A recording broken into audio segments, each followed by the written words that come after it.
Friends, இந்த தந்தூரி சிக்கனை பாருங்களேன். கிரில் இல்லை, ஓவன் இல்லை, ஆனால் எந்த அளவுக்கு நம்ம சூப்பராக செஞ்சு எடுத்துருக்கோம் பாருங்க. பார்க்கவே கூட ஒரு சூப்பராக இருக்குது. கம்ம வாசனையோட அந்த அளவுக்கு டேஸ்ட்டு சூப்பராக இருக்கும்.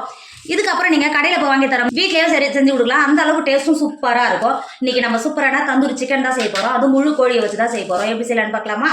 Hi friends, welcome to Kerala சமையல். கேரளா சமையலில் முழு கோழியை வச்சு நம்ம தந்தூரி தான் பண்ண போகிறோம். வாங்க எப்படி செய்யலான்னு பார்க்கலாம். தந்தூரி சிக்கன் பண்ணுறதுக்கு நான் முழு கோழி ஒன்று எடுத்திருக்கேன். இதோட வெயிட் பார்த்தீங்கன்னா 170. சிக்கனை நல்லா கழுவிட்டு தண்ணி வடிகட்டி எடுத்து வந்திருக்கேன். சிக்கனை கத்தி வச்சு இது மாதிரி கட் பண்ணி கொடுத்துக்கோங்க. கட் பண்ணி கொடுத்துட்டு இருக்கிற லெக் பீஸ் இந்த மாதிரி கட் பண்ணி கொடுத்துக்கோங்க. இப்போ ஒரு பவுல் வச்சுக்கோங்க. 1.5 லிட்டர் தண்ணி சேர்த்துக்கோங்க. சேர்த்து கொடுத்துட்டு 2 டேபிள் ஸ்பூன் உப்பு சேர்த்துக்கோங்க. அது கூடவே ஒரு எலுமிச்சம்பழத்தை புழிஞ்சிட்டு சாறு எடுத்து வச்சுருக்கேன். 1 டேபிள் ஸ்பூன் எலுமிச்சம்பழம் ஜூஸ் சேர்த்துக்கோங்க. சேர்த்துட்டு ஸ்பூனை வச்சு நல்லா இது மாதிரி கலந்து கொடுத்துக்கோங்க. இந்த அளவுக்கு நல்லா கலந்து கொடுத்துட்டு சிக்கனை ஏற்கனவே கழுகி மாட்டி எடுத்து வச்சுக்கோமில்ல, சிக்கனை உள்ளே சேர்த்துக்கோங்க. நீங்கள் உள்ளே சேர்க்கும் போது சிக்கனை இந்த அளவுக்கு நல்லா முங்குற அளவுக்கு இருக்கணும். இந்த மாதிரி ஒரு 10 நிமிஷத்துக்கு இந்த சிக்கனை தண்ணிக்குள்ளேயே இருக்கட்ட மாற்றி வச்சுக்கோங்க. இப்போ பாருங்கள், ஒரு 10 நிமிஷம் ஆயிடுச்சு. சிக்கனை தண்ணி எதுவும் இல்லாமல், துளி கூட தண்ணி இல்லாமல் நல்லா வடிகட்டி மாற்றி வச்சுக்கோங்க. இப்போ மசாலா ரெடி பண்ணுறதுக்கு ஒரு மிக்சர் எடுத்துக்கோங்க. ஒரு கைப்பிடி அளவு பூண்டை தோல் நீக்கிட்டு எடுத்து வச்சுருக்கேன், சேர்த்து கொடுத்துக்கோங்க. 2 துண்டு இஞ்சியை கட் பண்ணி வச்சுருக்கேன், இப்போ சேர்த்து கொடுத்துக்கோங்க. அது கூடவே 1 டேபிள் ஸ்பூன் பெருஞ்சீரகம் எடுத்துருக்கேன், இப்போ சேர்த்து கொடுத்துக்கோங்க. சேர்த்து கொடுத்துட்டு அது கூடவே 2 டேபிள் ஸ்பூன் காஷ்மீர் மிளகாத்தூள் எடுத்துருக்கேன், சேர்த்து கொடுத்துக்கோங்க. காஷ்மீர் மிளகாத்தூள்லாம் அந்தளவுக்கு காரம் இருக்காது, ஆனால் கலர் இருக்கும், சேர்த்து கொடுத்துக்கோங்க. சேர்த்து கொடுத்துட்டு அது கூடவே 1 டேபிள் ஸ்பூன் மல்லித்தூள் சேர்த்துக்கோங்க. சேர்த்து கொடுத்துட்டு அது கூடவே 1 டேபிள் ஸ்பூன் சிக்கன் மசாலா சேர்த்துக்கோங்க. சேர்த்து கொடுத்துட்டு அது கூட 1 டேபிள் ஸ்பூன் கரம் மசாலா சேர்த்துக்கோங்க. 1/4 டேபிள் ஸ்பூன் மஞ்சத்தூள் சேர்த்துக்கோங்க. 3 டேபிள் ஸ்பூன் கெட்டியான தயிர் எடுத்திருக்கேன், இப்போ சேர்த்து கொடுத்துக்கோங்க.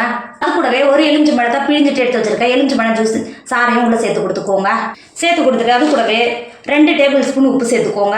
உங்கள் டேஸ்ட்டுக்கு அனுசரித்து உப்பு சேர்த்துக்கோங்க. சேர்த்து கொடுத்துட்டு 2 டேபிள் ஸ்பூன் சன்ஃப்ளவர் ஆயில் சேர்த்து கொடுத்துக்கோங்க. சேர்த்து கொடுத்துட்டு அது கூடவே 1 டேபிள் ஸ்பூன் கஸ்தூரி மைசி எடுத்துருக்கேன், இப்போ உள்ள சேர்த்து கொடுத்துக்கோங்க. லாஸ்ட்டாக நான் வீடியோவுக்காக ஃபுட் கலர் சேர்த்துக்கிறேன். நான் ஆரஞ்சு கலர் ஃபுட் கலர் தான் சேர்த்துக்கிறேன். நீங்கள் வீட்டில் பண்ணுற மாதிரி இருந்தால் சேர்த்து கொடுத்துக்காதீங்க. குழந்தைங்க அந்தளவுக்கு நல்லது கிடையாது, சேர்த்துக்காதீங்க. நான் வீடியோ எடுக்கிறதுனால மட்டும்தான் நான் சேர்த்து கொடுத்துக்கிறேன். சேர்த்து கொடுத்துட்டு மிக்ஸி மூடி போட்டு மூடி நல்லா பேஸ்ட்டு பார்த்துக்கு மசாலாவை அரைச்சி எடுத்துக்கோங்க. இப்போ பாருங்கள், நம்ம அரைச்சி எடுத்த மசாலா இந்த அளவுக்கு இருக்கணும். இப்போ ஒரு பவுல் வச்சுக்கோங்க. நம்ம அரைச்சி எடுத்தோம்ல மசாலாவை இந்த பவுலில் சேர்த்துக்கோங்க. இந்த அளவுக்கு ஒரு பவுலில் மசாலா சேர்த்து கொடுத்துட்டு நம்ம ஏற்கனவே சிக்கனை கழுவிட்டு தண்ணி வடிகட்டி மாற்றி வச்சுக்கோமில்ல, துளி கூட தண்ணி இல்லாமல் சேர்த்துட்டு சிக்கனுக்கு நம்ம எடுத்து வச்சுருக்கோம்ல மசாலாவை இது மாதிரி தேய்ச்சி கொடுத்துக்கோங்க. நீங்கள் சிக்கன் தண்ணி வடிகட்டும் போது துளி கூட தண்ணி இல்லாமல் வடிகட்டி எடுத்துக்கணும். அப்போ தான் நம்ம அரைச்ச மசாலா சிக்கனோட நல்லா பிடிக்கும். இந்த மாதிரி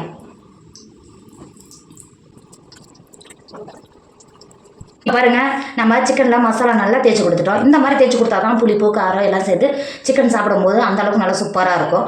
இந்த அளவுக்கு தேய்ச்சி கொடுத்துட்டு மூடி போட்டு மூடி சிக்கனை ஒரு 3 மணி நேரத்துக்கு மாற்றி வச்சுக்கோங்க. அப்போ தான் நல்லா மசாலா பிடிச்சி சாப்பிடும்போது அந்தளவுக்கு டேஸ்ட்டாக இருக்கும். மாற்றி வச்சுக்கோங்க. இப்போ பாருங்க, 3 மணி நேரம் ஆகிடுச்சு. நல்லா மசாலாவோட சிக்கன் நல்லா ஊறி வந்திருக்கு.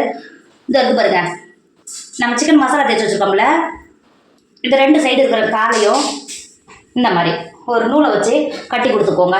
பிரியாமல் இருக்கணுன்றதுக்காக மட்டும்தான் கட்டி கொடுக்குறேன். இந்த அளவுக்கு காலை கட்டி கொடுத்தோம்னா பிரியாமல் இருக்கும். பண்ணுறதுக்கு நம்ம இட்லி பாத்திரம் தான் எடுத்துக்கோம். ஓவனோ கிரிலோ எதுவுமே நம்ம செய்ய போகிறது கிடையாது. இட்லி பாத்திரம் தான் செய்ய போகிறோம். இப்போ இட்லி பாத்திரத்தில் தண்ணி எதுவும் சேர்க்காமல் உள்ளே இறக்கி கொடுத்துக்கோங்க. அது கூட இது மாதிரி வாழை இலையாக கட் பண்ணி வச்சுருக்கேன். இந்த மாதிரி கொஞ்சம் பெரிய சைஸாக கட் பண்ணிவிட்டு இந்த மாதிரி மடக்கிட்டிங்கன்னா இட்லி பாத்திரம் எதுவும் வேஸ்ட் ஆகாமல் அடுத்தது நம்ம யூஸ் பண்ணலாம். அதனால தான் இது மாதிரி சேர்த்துக்கிறேன். இந்த மாதிரி சேர்த்து கொடுத்துட்டு நம்ம ஆவியில் வெவிப்போம்ல, அந்த மாதிரி பிளேட் ஒன்று எடுத்துக்கோங்க. இப்போ உள்ள சேர்த்துக்கோங்க. உள்ளே சேர்த்துட்டு நம்ம ஏற்கனவே சிக்கன் மசாலா தேய்ச்சி வச்சுருக்கோம்ல, சிக்கனை மெதுவாக உள்ளே இறக்கிக்கோங்க. இறக்கிட்டு நம்ம ஏற்கனவே கொஞ்சம் மசாலா இருக்குது பார்த்தீங்களா, அந்த மசாலாவை இந்த மாதிரி தேய்ச்சி கொடுத்துக்கோங்க. இந்த மாதிரி இட்லி பாத்திரத்தில் இறக்கி கொடுத்துட்டு இட்லி சட்டி மூடி போட்டு மூடி லோ ஃப்ளேமில் ஒரு 40-45 நிமிஷம் எடுக்கும், வேக விடுங்க. 40 நிமிஷம் ஆகிடுச்சு. சிக்கன் எந்த அளவுக்கு நல்லா வெந்து வந்துருக்கு பார்த்தீங்களா. இந்த மாதிரி சிக்கன் வெந்திருக்கான்னு பார்க்கறதுக்கு இந்த மாதிரி கத்தியோ இல்லை தூப்பிக்கோ வச்சு இந்த மாதிரி குத்தி பார்த்தீங்கன்னா இந்த அளவுக்கு நல்லா சாஃப்டாக இறங்கணும். அப்படின்னா சிக்கன் நல்லா வெந்து வந்திருக்கு. இப்போ சிக்கனை மட்டும் மாற்றிக்கோங்க. இப்போ அடுப்பில் ஒரு இரும்பு கடாய் வச்சுக்கோங்க. 50 கிராம் நான் பட்டர் எடுத்திருக்கேன். இந்த பட்டரை இந்த கடாயில் சேர்த்து கொடுத்துக்கோங்க. பட்டரை சேர்த்து கொடுத்துட்டு பட்டரை இதிலே ஒரு 10 நிமிஷத்துக்கு நல்லா உருக்கிக்கோங்க. இப்போ பாருங்கள், பட்டர் சேர்த்து பட்டர் நல்லா உருகி வந்துருச்சு. நம்ம வேக வச்சு எடுத்து வச்சுருக்கோம்ல சிக்கனை இந்த மாதிரி மெதுவாக ஃபுல்லாக சேர்த்து கொடுத்துக்கோங்க. சேர்த்து கொடுத்துட்டு ஒரு சைடு நல்லா கலர் மாதிரி லைட்டாக வெந்து வர்றதுக்கு வேக விடுங்க. லோ ஃப்ளேமில் வச்சுக்கோங்க. இப்போ பாருங்கள், ஒரு சைடு 10 நிமிஷம் ஆகிடுச்சு. அதேமாரி இந்த மாதிரி கீழே ஒரு கரண்டியை கொடுத்து மெதுவாக சிக்கனை உடையாமல் இன்னொரு சைடு திருப்பி போட்டு ஒரு 10 நிமிஷத்துக்கு வேக விடுங்க. இப்போ பாருங்கள், ஒரு சைடு 10 நிமிஷம் நல்லா வெந்து வந்திருக்கு.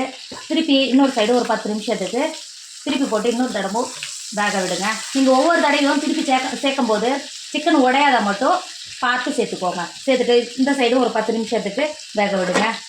இப்போ பாருங்கள், 2 சைடும் நல்லா திருப்பி போட்டு வேக வச்சு அந்த அளவுக்கு நல்லா கலர் மாதிரி வந்துருக்கு பார்த்தீங்களா. இந்த சிக்கனை பட்டரில் வேகும்போது இதோட வாசனை அந்த அளவுக்கு சூப்பராக இருக்கும். இப்போ சிக்கனை இறக்கிக்கோங்க. இப்போ இறக்கி கொடுத்துட்டு தந்தூரிக்கு ஒரு புகையோட வாசனை இருக்கும் பார்த்தீங்களா, அதுதான் நம்ம வைக்க போகிறோம். இப்போ சிக்கனை நவுத்திட்டு இந்த மாதிரி ஒரு ஸ்டீல் பாத்திரம் வச்சுக்கோங்க. உங்ககிட்ட சாக்கோல் இருந்தால் எடுத்துக்கோங்க. என்கிட்ட சாக்கோல் இல்லை. அடுப்பு பற்ற வச்சோம் பார்த்தீங்களா, அதுலேருந்து இந்த மாதிரி 2 துண்டு நெருப்பு எடுத்து வச்சுக்கோங்க. சேர்த்து கொடுத்துட்டு 1 டேபிள் ஸ்பூன் எண்ணெய் சேர்த்துக்கோங்க. எண்ணெய் சேர்த்து கொடுக்கும்போது இந்த அளவுக்கு நல்லா புகை வரும். இந்த புகை வெளில போகாமல் மூடி போட்டு இந்த மாதிரி அடைச்சி வச்சுக்கிட்டா இதோட வாசனையில் சாப்பிடும்போது அந்த அளவுக்கு டேஸ்ட்டாக இருக்கும். தந்தூரி சிக்கனுக்கு மெயினே இது மட்டும்தான். இப்போ ஒரு 10 நிமிஷத்துக்கு அடைச்சி வச்சுக்கோங்க. இப்போ பாருங்கள், ஒரு 10 நிமிஷம் ஆயிடுச்சு. இது திறக்கும் போதே கம்மன்னு வாசனை, நம்ம தந்தூரி வாசனை அந்த அளவுக்கு சூப்பராக இருக்கும். இப்போ வேற ஒரு பிளேட்டுக்கு மாற்றிக்கோங்க. ஓவனோ இல்லை கிரிலே இல்லாமல் நமக்கு சூப்பராக தந்தூரி சிக்கன் சூப்பராக ரெடி ஆகிடுச்சு. இதோட டேஸ்ட்டும் வாசனையும் அந்த அளவுக்கு சூப்பராக இருக்கும். காசு கொடுத்து கடையில் வாங்குறத விட இந்த மாதிரி வீட்டிலே செஞ்சு பாருங்கள். வீட்டில் இருக்கிற குழந்தைங்கள்லேருந்து பெரியவங்க வரைக்கும் சாப்பிடும்போது அந்த அளவுக்கு சந்தோஷமாக இருக்கும். கண்டிப்பாக நீங்களும் ட்ரை பண்ணுங்கள். என்னோட வீடியோ உங்களுக்கு பிடிச்சிருந்தா உங்கள் ஃப்ரெண்டு உங்கள் ஃபேமிலிக்கு ஷேர் பண்ணுங்கள். மறக்காமல் கேரளா சமையல் சப்ஸ்கிரைப் பண்ணிக்கோங்க. தேங்க்யூ.